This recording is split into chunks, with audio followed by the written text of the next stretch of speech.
Bismillahirrahmanirrahim. Эми пайгамбарыбыздын да бир хадисине көңүл буралы тургандар э. Мен көп кыска жана нуска аракет кылып атабыз, машалла. Мен азара му'сиран ав вада анху азаллаху Аллаху фи зиллихи дейт.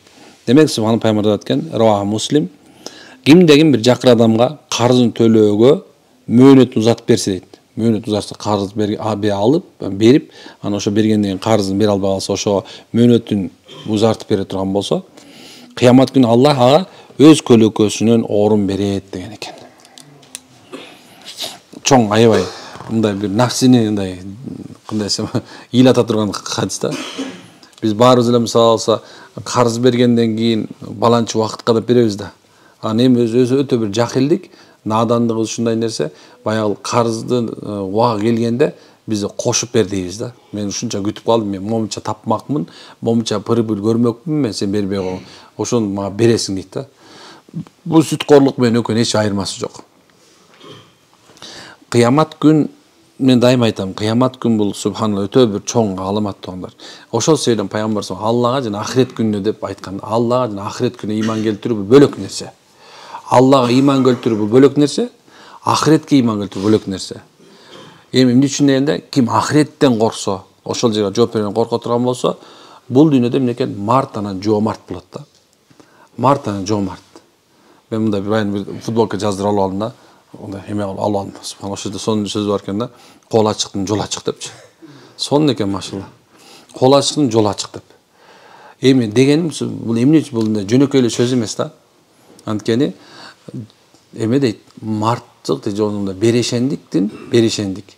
Ушундай бир чоң бир амал экен. Мындай чыныгы жүрөгүндө иманы бар адамдар гана боло алат экен да.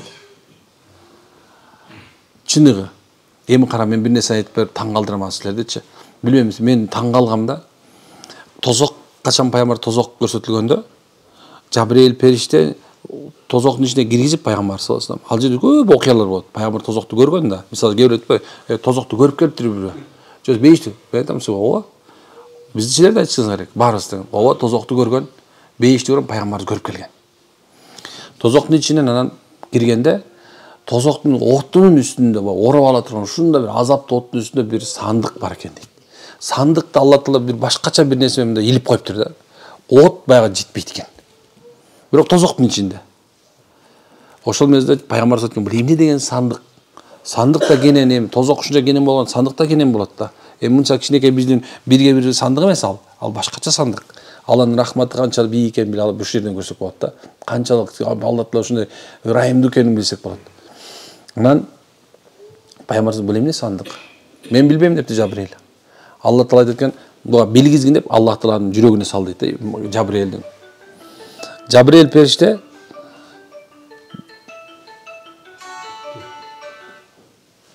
периште субханалла баягы ошол замат Алланын билдирүүсү менен пайгамбар айткан, я Расулла, Алла билдирди дейт. Бул сандыктын ичинде бир капыр адам бар дептир. Капыр адам бар. Алла Таала ага бул дүйнөдө, жалган дүйнөдө абдан да берешен болгондугунан, адамдарга карыз берип туруп, анан мөөнөтүн узарткан үчүн дейт да, аны тозокко, капыр болгон үчүн тозокко киргиз дейт да, бирок тозоктун отун ыраа көрбөстөн дейт, ошол жерге мына ушул жерге киргизип кой дейт. Тозоктун ичинде Алла Таала субхан алып коюптур, өзү ошонун ичинде азаптан куткарып коюптур.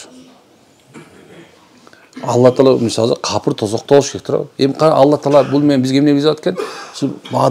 Бир адамдын кыргызча айтканда ажатын ачуу, же болбосо ошондой айтканда ушундай колунда жок болуп кыйналып турганда үстүнөн барып үстөмдүк кылып тепсеп, давай келе, баягы жакырлыкка кирип бараткан кишини оотер жакырлыкка киргизип, акыркы үйүн саттырып, ушундай акыркы машинесин саттырып, малын саттырып, баян жанына бар, субханалла. Эгер муктаж эмес болгон болсоң, акыбалын сура. Сурап эмне кылыш керек экен? Мөөнүн узартыш керек экен. Ошону айтып аткан да, Алла ага өз көлөкөсүнө орун берет деген сөз. Алла Тааланын көлөкөсү жок, чындыгыначы. Бирок Алла Тааланын аршы райым көлөкөсү бар да. Райым көлөкөсү, мээрим көлөкөсү бар. Кыямат деген ушундай нерсе. Адамдар бир кичинекей бир көлөкөгө муктаж боло турган күн болот. Күн ушундай төбөсүнөн келгенде, имам Азар айтат да, мына ушунча бир найза бою дейт да, бир найза бою адам көлөкө ушун баягы күн келет. адамдар ушундай бай ысыктан да Алла Таала каалаганча күйүп кетишибиз мүмкүн, бирок ушундай аптап болот деген сөз да. Ушунча катуу болгондугунан адамдар терге батып калат, кыйналат абдан.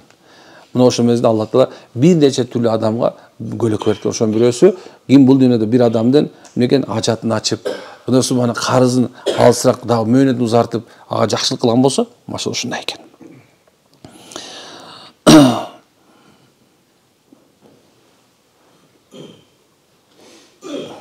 Айтайын деген нерсе ушу болду. Кимде ким дейт да, кыяматтан корко турган болсо, бул ошол берип атканында, мисалы, узартып атканда дагы көздөсүн Аллахтын ыраазы, я Аллах, мен сен үчүн кылдым. Бирок тиге доомат кылбасын. Мисалы, имам Азам рахималла таала бирөөнө карыз берген экен. Карыз берип, анан бир күнү келе атса, баягы адам мөөнөт өтүп кеткенден карызын деген бере албаган адам көчөнө алайын качыптыр. Аны көрүп калыптыр. Ошо күнү имам Азам рахималла таала баягы адамды издеп барыптыр. Барып туруп, ассаламу алейкум дегенде, устаз, кечирип коңуз, мен бере ушундай десе, айтыптыр, сен эмне себептен качтың менен десе, устаз, сен уялганыман качтым деп, бүттү дептир. Сен менде карызың жоктур. Мына кагаздан чийип салган экен. Сен берип коюп, адам сенин карызын бере албай сенден качпаган жакшыраак. Эми берип, мисалы, ошол мезгилде ал кыйналып турганда сени алды, сен ажатын ачтың, билесиңби баягыда сен кыйналып турганда мен сага бербедим беле? Дей турган болсоң бербегениң жакшы. Мындай айтканда, мындай бир адам чала жан жатса, мисалы, мага муздап өлтүрүп салган эмне пайда турабы? Ал чала жанда карыз. Мен дайым айтырам субхана, келе деген доо жаман. Ошон үчүн бул дүйнөдө субхана эң бактылуу адамдар кимдин карызы жок болсо да. Эчтекеси жок, бирок карызы жок. Мына эң бактылуу адамдар субханалла. Ушундай бир айтат, баягы молдеге карыздын болгон жакшы экен дейт. Эмнеге десем, мындай стимул болот экен, жакшы дейт экенсиң деп коет. Билбейм сага кандай стимул, бирок мага жакпайт да. Ушундай нерсе. Ошон үчүн экен кыяматтан коркуп, машалла, үмүт жакшылык үмүт кылгандар бул дүйнө адамдардын ажатын ачканды унутпайлы туугандар. Ажат ачкан жакшы. Кандай эле Алла Тааланын элчиси пайгамбар, эгер силер дейт бир адамдын муктаждыгында болсоңор дейт, адамдардын муктаждыгында жүрсөңөр, демек субханалла, Аллах Таала силердин муктаждыгыңарга жетиштүү дейт. Биз ушундайбыз да, мисалы, биринчи өздүк бүтүрүүгө аракет кылабыз. Мына эгоизм ушундай көбөйдү азыркы мезгилде, эгоист болуп калганбыз да. Мисалы, эгоист да мына. Эң эле жөнөкөй нерсе, мисалы, мурунку заманда, мисалы, биз көчөдө кетип бараткан болсок, улуу байкелер бар да, батетін алып келе кал десечи, ошол жерден кетип калчусуз. Үйдөн чыгып келе атсаң, баш чөккө десе кетип калчусуз, школьный форма мененчи. Эми азыр болсо эмне экен? Макул дейт, барам дейт, бирок 1000 сом бересиң дейт. Туурабы? Азыр макул барам. Жосоз мисалы 2000 сом бер барам дейт. А эгер не болупса, бош турса да телефон менен чукуп отура берет да, бара деп айта албайсың. Карасаң? Биз мындай эгоист болуп калдык азыр, эгоизм ушундай нерсечи. Өзү эң жаман нерсе бул мен деген нерсе, өзүмчүлдүк. Өзүмчүлдүк бул жаман оору. Биз мындай коомдук болуп эсептелебиз да, мындай коомдук жаныбар деп айтам даймачы. Алла бизди коомдук кылып жараткан. Биз бири-бирибиз менен мындай ырашкерлик менен жүрүшүбүз керек. Ошон үчүн мындай кыргызда сөз бар да, бир жакадан баш, бир жеңден эмне кылыш керек? Кол чыгарышыбыз керек. Мындай ашар деген сөз бар, туурабы? Ашар деген сөз бул эмне экен? Бул көпчүлүк менен кылган нерсе да, туурабы? Эми кайсы жерде ашарга чакырылып адамдар көп-көптөн барып атса, демек ошол жерде субханалла сөзсүз Алланын жардамы, рахматы боло берет. Эгерде кимде ким ошол нерсеге мына деп мына турган болсочу, анда ал байла болот. Мен көрдө баягыда айта берем да. Мына бүт ковид деген канча мамлекеттер чөгүп, элдин баары кандай болуп кетти туурабы? Бирок эмнегедир субханалла Кыргызстанда андайды мен көрө алган жокмун да. Мында балким кээ бирлерде болгон, бирок карасаң кайла бат эле туруп кетти да. Аны ошондо мен бир нерсени айтып койдум да, бир ойлоп койдум бир нерсеничи. Анткени биз үйдө жатып өлө албай жатып, башкага жардам берип аттык байкадыңар. Россияда камалып жатат, бияка акча жөнөтүп атышат. Америкада камалып жатат, бияка эме жөнөтүп, Кореяда жатат, канча деген мелер келип атат. Канча деген бай адамдар субханалла элдин муктаждыгында болду. Аллах алардын муктаждыгына жетиштүү болду. Алла Таала биздин мамлекетибиздин муктаждыгынан чыгарып кетти. Ушундай нерсе. Демек, колунда болсо, акчаң менен жардам берүүгө аракет кыла бер. Эгерде акчаң жок болот турган болсо, күчүң менен жардам берүүгө аракет кыла бер. Эгер күчүң жок болсо акылың менен жардам берүүгө аракет кыла бер. Эгерде бийлигиң болсо бийлигиң менен жардам берүүгө аракет кыла бериш керек да. Мансабың мансап менен такыр болбосочу жылуу сөз менен жардам бериш керек да. Адамдан жана ырдаштык го адамга адам керек деп чырча жатыр. Мында канча адамдарчы ошондон эле көтөрүп чыгып кетти. Мына жөнөкөй эле бир эми музыканы адал деген жок, бирок ошолордун ырдаган себебиненчи канча деген адамдар дух кармап туруп көтөрүлүп кетти туурабы? Өлөм деп аткан өлбөй кетти. Мен уктум, ошондо эмне кыларын билбей 4-чү этажга чыгып туруп, жанагындай балконго секирмитип туруп, секирбейин деген адамдар болуптур да. Мисалы ковидтен кийинки мындай реабилитация деп коет го, канча адамдар ошондон кыйналып бияка келип атты. Жакшы сөзгө эле муктаж болуп калыптырбыз да. Эмне үчүн билесиңер? Анткени ковидтен кийин адамдардын баардыгы теңчи бири-биринен коркуп калды киргенденчи, аз өлүп калды. Ошон үчүн адамдар баарлашпай, бири менен сүйлөшпөй калды. Ошондо адамдар эмне болуп кетти? Стресске түшүп кетти. Ошол себептен биз мусулмандар эмнеген тамак ичип атсак да бакылдашып болуш керек. Когда я ем, глухий нем деген биздик эмес бул. Бул биздин эме эмес. Унутпагыла сону. Биз тамак ичип атканда бакылдашып сүйлөшүп жейбиз. Каткырып күлүп жейбиз машалла. Өз алдыбыздан жейбиз машалла. Бир кол суп, рахмат балам, өмүрүң узун болсун деп колунда бата беребиз биз. Көчөдө жүргөндө биз шундайбыз, ушундай элбиз да. Мына, молду чогулуп алабыз. Керек болсо мечиттен да күлүп каткырып жырай беребиз да. Ошондой эмес. Жырай беребиз, сүйлөшө беребиз, уга беребиз. Ушундай. Ошон үчүн кээ бирде эмнекен адамга тилиң менен болсо да кичине жакшы сөз менен болсо жардам берсе, иншалла, ошол дагы садака иретинде кетет. Алланын мээримине ылайык деп отурам болот. Билбейсиң кимге кандай жардам бересиң. Bir adam Karabalta'da жүрөм. Allah'ın жолунда жүрөбүз. 15 күндүк баргам. Анан мындай кетип барсам, бир нече адамдар отурупту, мындай круг болуп. Эмне болсо ошол отуруп алдым ортосуна. Ортосуна отуруп алдым. Таза отуруп алдым. Баягысы турат. Сакалчан бирөө турат. Узун көйнөкчөн, селде. Баягы тигини карашат, мени карашат, тигини карашат, мени карашат. Эмне болуп кетишин айтышат да. Олар алып ийет деп ойлоп аталычы. Же албыргы тиет деп ойлоп атат. Анан десем, бирөө туруп эмне болду дейт. Эчтеке. Просто силер отургум келип атат десем. Сен молдо биз менен отургуң келип атат дейт. Отургум келип атат силер менен. Койчу, биз менен отурбай эле койчу, пожалуйста дейт. Эмне отурбайм силер менен? Отурам мен. Силер эмне киши эмессиңер. Силерде үмүтсүңөр, отурам. Анан баягы ичке болот да. Молдеке могун ичип алалычы аны деп. Мен мешать берип атам силерге. Сен сизди көргөндө чөтө мындай неудобно болуп атат деди да. Көрдүңүз силер, неудобно деген сөз бар, силерде иман бар деген белгиси деп атам да. Силер Кудай алдында субханалла. Мисалы алсам мен силер менен отуруш силер мындай неудобно эмес дедим. Мен да бир Кудай деген пендемин. Да, муну бияка коюп коелу, и кеттик жүр. Анан кийин ичесиңер. Водка никуда не убежит дедим, короче. Будет стоять. Жолсо баштыкка салып көтөрүп алат дедим. Эчтин тегерен коюп койсоңор дедим. Болот. Алланын кудурети ушундай, субханалла. Оно кирди, 7 дабатка чыгып кетти.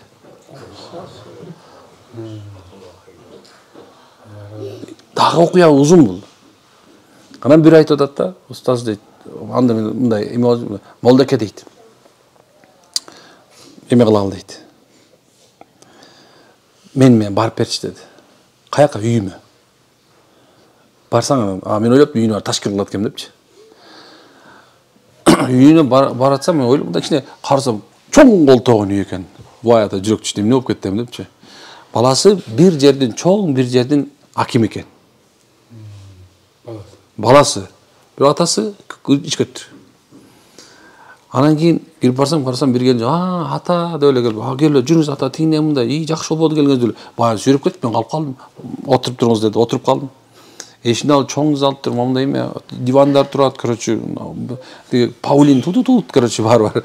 Мен жок. Отурам, жүрөгүм эмне болуп кетти. Анан бир мезгилде бир машина токтоду, ал мезгилде машинанын эң жакшысы айдап келген чоң машина менен келди, короче. Анан келип эштен түштү, кимсиң дедим, сакалдан дагы шелпейип жүрөсүң деп мени урушту, короче, макул мени. Ал киши келди кийин магачы шелпейип жүрүп. Ушундай экен да, жашоо ушундай да. Жашоо бумеранг да. Анан дейин деген отурдук. Анан аксакал чыккан эле, сен келдиңби деди. Дагы эле сен келдиңби деп. Ошо өкмөткө анан акырында чыдап кеттим, таксыр кечирип коюңуз. Мен ушу аксакал чакырган үчүн келген болчумун. Итти деле болсо субханалла сабап туруп анан кийин жугунду берет турбайбы? болсо атаңыз турбайбы? Колуңузда ушундай бар экен, ушундай. Эй, сен билбейсиң муну. Мен билем муну. Жок, мен билем дедим сага. Акмакты болсо ата экенин билем. Акмакты болсо ата бар экенин билем. Биз шариятыбызда мусулмандарда акмакты болсо ата. Биз аны сыйлашыбыз керек. Десем мында туруп мында эмне кыласың муну? Мен Алла жолуна чыга берсин десем. Эй, иши ушуну адам кылсаң деди да. Адам кылып келе турган болсоң, анда мен сен бутуңа жыгылам деди.